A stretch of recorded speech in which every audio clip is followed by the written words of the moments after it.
On today's show, more talk about Jarrett Allen extending his contract with Cavs that brought in Spencer Davies. We talk about what this means for the future of the Cleveland Cavaliers.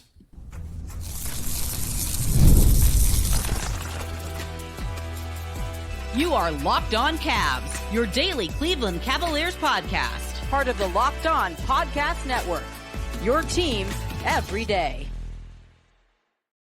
Thank you for making Locked On Cavs your first listen every day. A proud part of the Locked On Podcast Network, your team every day. You can check out the show wherever you get your podcasts, Apple, Spotify, anywhere else. You can also check us out on YouTube. If you're watching this YouTube video right now, click that thumbs up button for me. Hit subscribe. Click the notification bell as well. Make sure you know every time something gets put up on the Locked On Cavs YouTube channel. Today's show, of course, brought to you by FanDuel. Make every moment more as the sports don't go away during the summer. There is still stuff out there. And this summer, FanDuel hooking up all customers with a boost or bonus daily. That's right. There's something for everyone every day, all summer long. Visit FanDuel.com to get started. I'm Danny Cunningham. You might know me from my time covering the Cleveland Cavaliers at places like 92.3 The Fan, Cleveland Magazine, and a number of other spots along the way. Today, bringing in Spencer Davies of Cavs Insiders and a number of other places along the way for him too. Let's talk about Jarrett Allen extending his contract. So you know the news came out yesterday. Allen has agreed to a 3-year contract extension worth roughly $91 million. That 3-year extension gets added on to the existing 2 years that he had left on his deal at $40 million total. So essentially, this now is a 5-year contract that Jarrett Allen is on that is worth $131 million. Spencer, I think that the Cavs are in a great spot. But first, I have to say I was very surprised to see this contract come across. When ESPN's Adrian Wojnarowski broke the news, I audibly gasped because I did not think this was something that was going to get done this summer. Yeah, I was just watching the Olympics, man, and I saw the notification come. Great theater. Yeah, and I immediately texted a couple people, and I was like, "Oh wow, this actually happened." But no, it's a great value contract for the Cavs, and it provides flexibility.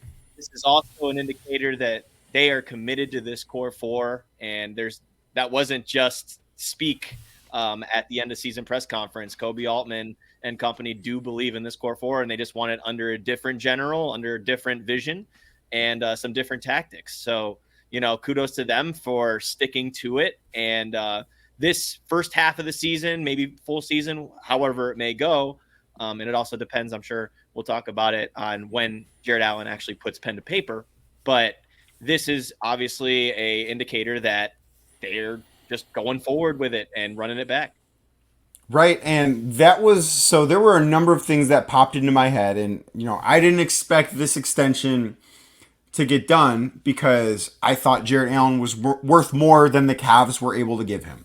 And to be clear on this is a max extension from the Cavs, but it is not a max contract. This is the most amount of money the Cavs were allowed to extend Jarrett Allen for. This is not, he's not making the same type of money that someone like Evan Mobley or Darius Garland, and certainly not Donovan Mitchell is. So I think that is something that we need to clear up right away, just so you understand the way that this works. The other thing that popped into my head, and I talked about this a little bit, when we were at Cleveland Clinic Courts after the Cavs lost to the Celtics, they relieved JB Bickerstaff of his duties, and Cavs president of basketball operations, Kobe Altman, spoke with us media members. And I don't remember who asked him the question, but he was asked about keeping the core four together. And he gave an answer along the lines of, I don't see a reason why we need to separate them. And he wasn't speaking about them as a whole. He was talking about them in pairs. He didn't see a reason why Jarrett Allen and Evan Mobley needed to be separated. Didn't see a reason why Darius Garland and Donovan Mitchell needed to be separated. And I walked away from that thinking, well, not sure I buy what he's selling. And it turns out he was telling the truth. So I have to say I was wrong on that one. I was wrong too, man. I mean, I thought that one of Darius Garland or Jarrett Allen, especially with league-wide interest for both of them, could have been moved away in a deal. But they stuck to their guns. They're going back to what has worked before. It's just finding that kind of rhythm between the pairs, like you were saying, Donovan Mitchell and Darius Garland, Evan Mobley and Jarrett Allen. How can they work together in sync on the offensive end of the floor in the half court? And I think that's when you're going to see a lot more delegation. You're going to see a lot more diversity as far as ball handling goes, off ball rolls, and obviously spot up shooters around them. Yeah, I think that now, in some ways, I think this got done because of Kenny Atkinson. Like, I really do think Kenny Atkinson likes Jarrett Allen a lot. I think that was clear with how the way things ended for him in Brooklyn. Like, I don't think that you need much more of an explanation other than that. And I think Jarrett Allen probably trusts Kenny Atkinson a lot. And that's part of the reason I would think, because, I don't know how you view this, but I view this in some ways as Jarrett Allen taking a pay cut. Like, if he would have hit the open market, so his contract was originally for this year and next year, and then he was slated to be a free agent after next season. I still believe this a day later.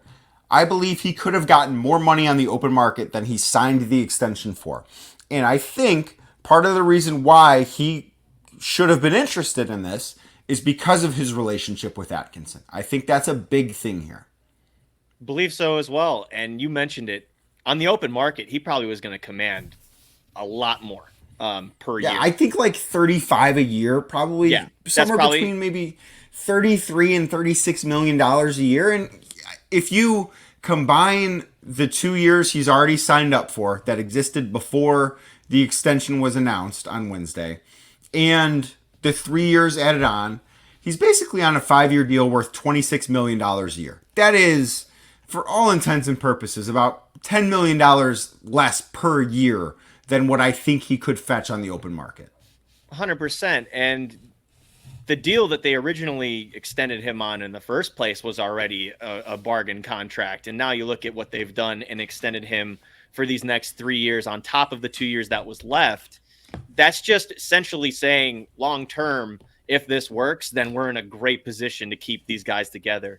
But for Jarrett Allen himself, yeah, I think he could have obviously commanded more money on the open market. You look at what Isaiah Hartenstein signed for, and that is a very comparable deal. And Isaiah was, he obviously filled in and was a starter for them with Mitchell Robinson down, and he is absolutely somebody that could start in the NBA. But for the majority of his career, he's been somebody who's come off the bench and been multiple, matchup-oriented type of player, and he got that kind of bag from Oklahoma City. You see that, and you see what Jarrett Allen's done, and Jarrett Allen's, all-star candidacy and his ability to change the game on both ends of the floor, one as a role threat, his vertical spacing, as JB Bickerstaff would talk about, and even just as a rim protection threat. And you've got to like this for both sides. And we're going to talk about the flexibility that this also allows you to have. But in the now, this looks great. And you brought it up. Kenny Atkinson worked with Jarrett Allen from day one, and he raved over what he was able to do. So now that he's a little bit more polished and he's a little bit more developed along the line, to get him back with his original coach, I think that's a home run. And I think the other thing that this deal says from a Cavs perspective, Spencer, is that they truly do believe JB Bickerstaff was not getting the most out of this specific group of players offensively, because signing Jarrett Allen to this extension, when he does sign it, again, as we record this, it is agreed upon, but I do not believe has been officially signed, and we will talk about why that matters coming up. But they don't agree to this extension unless they believe Kenny Atkinson can get a lot more out of this group than what the previous coaching staff got out of this group on offense. I just don't think that happens unless they have a true belief that Kenny Atkinson's really going to be able to maximize all four of these core guys. Like I said also earlier, it's the diversification of the offense. It's having a little bit more creativity. Evan Mobley bringing the ball up in the half court, making sure that him and Jarrett Allen aren't just clogging the lane like everybody thinks that's going to happen. Evan's got a little bit more of a tool bag than that. He just hasn't been able to show it. Jarrett Allen, who knows, maybe you're going to see him pop out for some corner threes the way that Kenny Atkinson's worked with bigs in the past. I mean, I don't know if that's the first thing they want to think about, but if you need spacing in certain sets, is that something he can do? And again, the way that Jarrett Allen is able to, one, do the dribble handoffs, but also be a screening threat and slips and being in the dunker spot. You might see that a little bit more if Evan Mobley has the ball in his hands otherwise. So like you can interchange those guys almost sometimes as the five. So there's going to be a little bit more creativity, probably a lot more creativity with Kenny Atkinson at the helm, because we know how fast they play, but also the way that his teams operate in the half court, it's popping. Right. And I joined Afternoon Drive with Nick Wilson and Dustin Fox yesterday afternoon after this news broke. And one of the things that Nick asked me was, because we talked about spacing and how there are, the offense at times for the Cavs can look clunky. I think that's a fair thing to say. And I talked about how Evan Mobley shooting threes could be the key to that. And one of the things Nick brought up is, well, what if Jarrett Allen starts shooting threes next year? And he shot more threes in Brooklyn than he has in Cleveland. It wasn't a big number, like it was still less than one a game.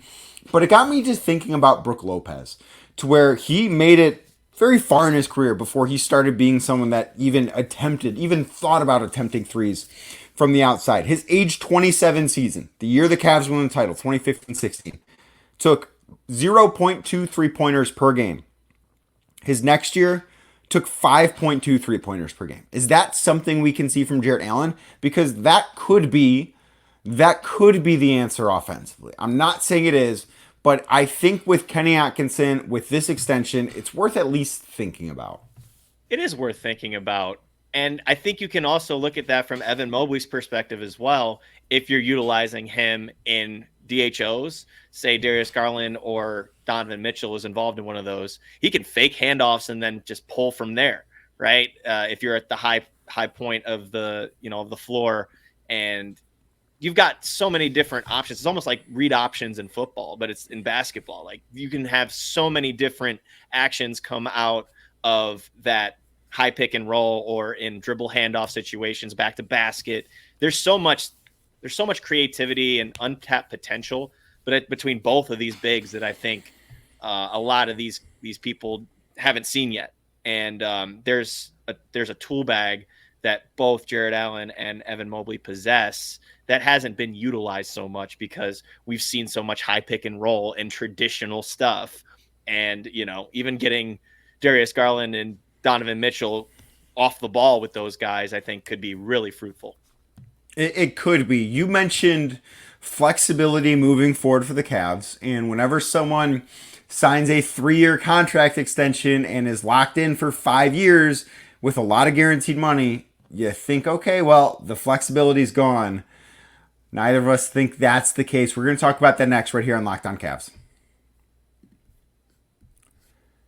Today's show brought to you by FanDuel. I love sports. Spencer loves sports. If you're watching this or listening to this, of course, you love sports. And during the summertime, sports aren't going on the way that we want the sports to really be going on. But FanDuel lets you keep the sports going. The sports are still going every day. You've got baseball. The Olympics are going on right now.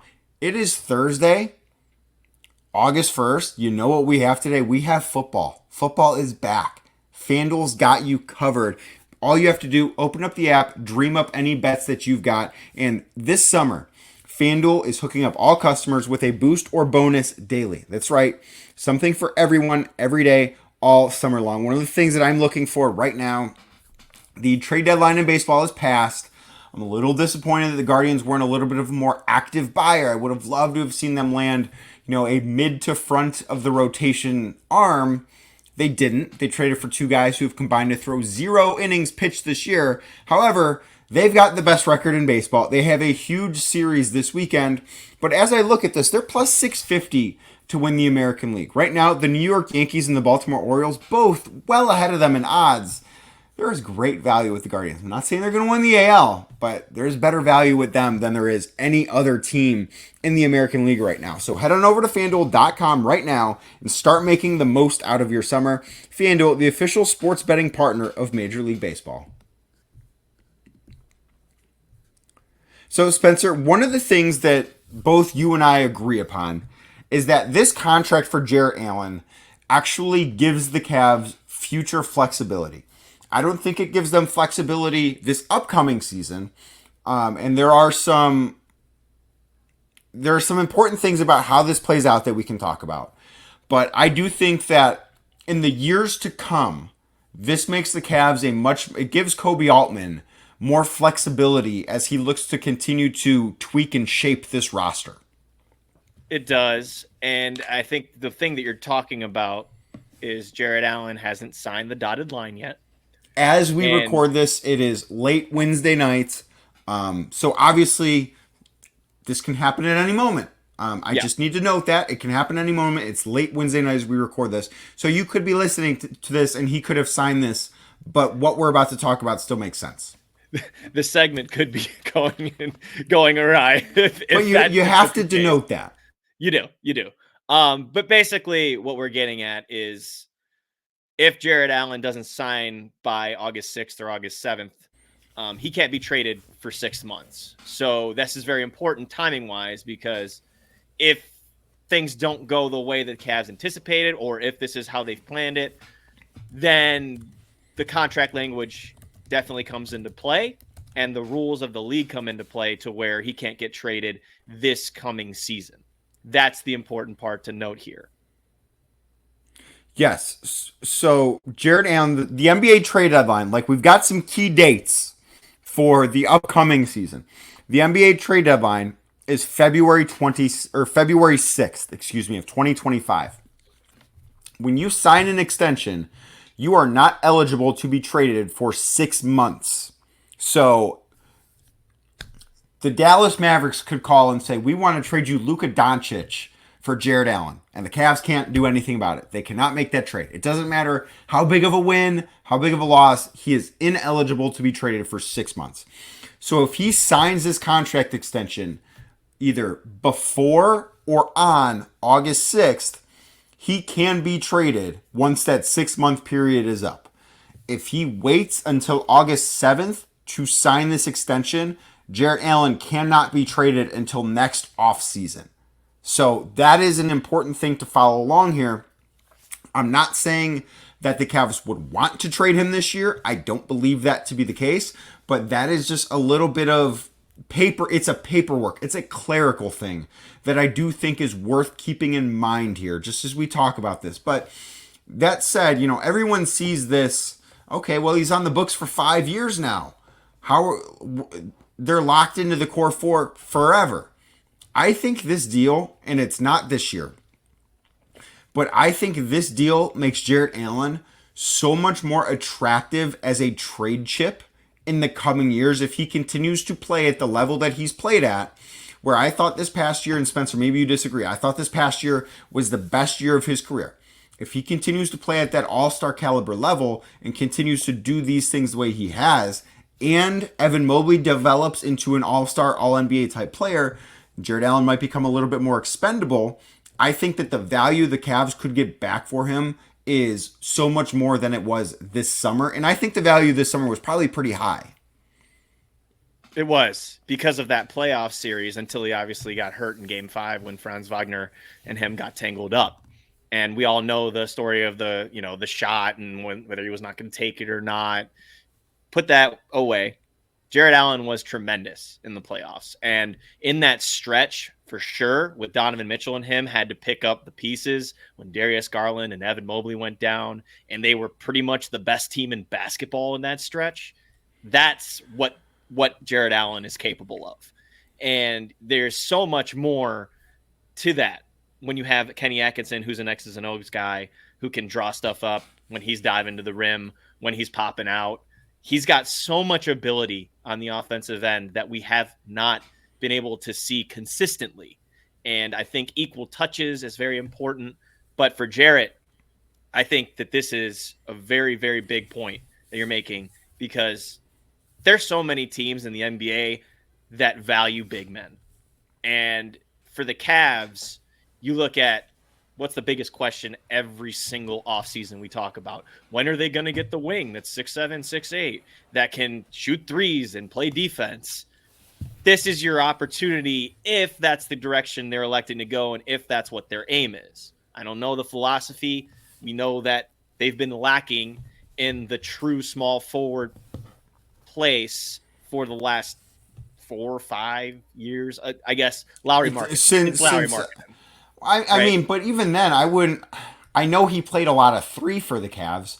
I wouldn't characterize him as a true small forward. Like the Right. Cavs were just gigantic. They've been But they lacking. found a solution. They've been lacking a small forward since some guy wearing number 23 went to Los Angeles. You were gonna go there. I understand. But it's the they truth. they found an answer for that year is what I'm saying. But yeah, Sure. It's been a long time since they've had the small forward who's got that in between size that you need to guard all of those guys on the perimeter, like the Jason Tatums of the world and the Jimmy Butlers and whoever else you want to bring into the conversation. That's why New York went and hoarded them and went out and got Mikal Bridges, and they signed OG Anunoby to a really huge deal, right? And that's the league now. Wings are the league, but the Cavs, to their credit, have found a way without having one of these wings to be competitive and be in that upper tier in the Eastern Conference the last couple of years. Can they do it with this core four? Can that be the way to do it because you have such switchable defenders like Jarrett Allen and Evan Mobley, guys who can protect the rim, and obviously Max Strus was really good defensively for them in the first year. Can they do it that way? Karis LeVert's also picked up on that side of the ball. We'll see what happens with Isaac Okoro, but we already know how rugged of a defender he is. But can they do it without that wing that everyone's been asking for? And also, we're not talking about this, but they haven't really used the mid-level exception yet or the biannual exception. And they also have 3 two-way spots that are still wide open. Right. And I mean, I think with the two-way spots, we can dive into that at a later time. Like, my belief is they would like Amani Bates to be on a two-way slot again this year. Pete Nance probably makes sense to bring him back on a two-way for a second year. You know, maybe it's Luke Travers, maybe it's someone else. I don't know. But I think that's a different conversation for a different day. I do want to ask, when we come back here on Locked On Cavs, how this changes, if at all, the ceiling for the 2024-2025 Cavalier team.